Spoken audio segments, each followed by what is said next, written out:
Sa kasagsagan ng pananalasa ng bagyong Christine kagabi, 566,000 na mga bahay na sineserbisyohan ng Meralco ang nawala ng kuryente dahil sa malakas na hangin at ulan. Maraming puno raw ang tumama at natumba at nadamay ang mga poste ng Meralco. Sa ngayon may 360,000 Meralco customers na wala pa ring kuryente. Patuloy ang kanilang pagsuri at pag-ayos sa mga naapektuhang pasilidad. The area that was really severely hit by Christine is in the south. Bago matapos ang araw na ito, kinocommit po namin na majority nitong nalalabing 360,000 customers ay mababalikan na po ng serbisyo ng kuryente. Ayon sa Meralco, hindi pa nito maibabalik ang supply ng kuryente sa mga lugar na lubog pa rin sa baha.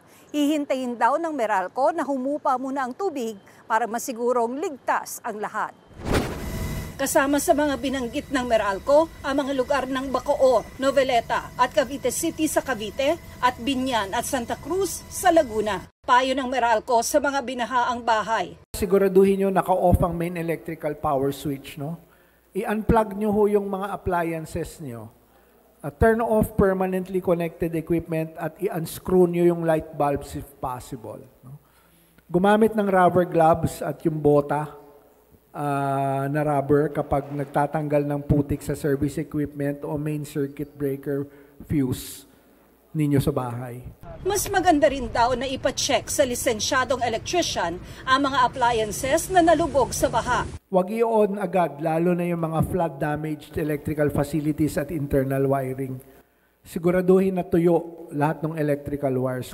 May transmission lines din ng National Grid Corporation of the Philippines na bagsak o kaya'y partially energized pa lamang hanggang kaninang alauna ng hapon dahil sa bagyo. Kabilang ang mga linyang nagsusuplay sa Pangasinan, Batangas at bahagi ng Camarines Sur. Tiniyak ng NGCP na inaayos nila ang mga nasirang linya.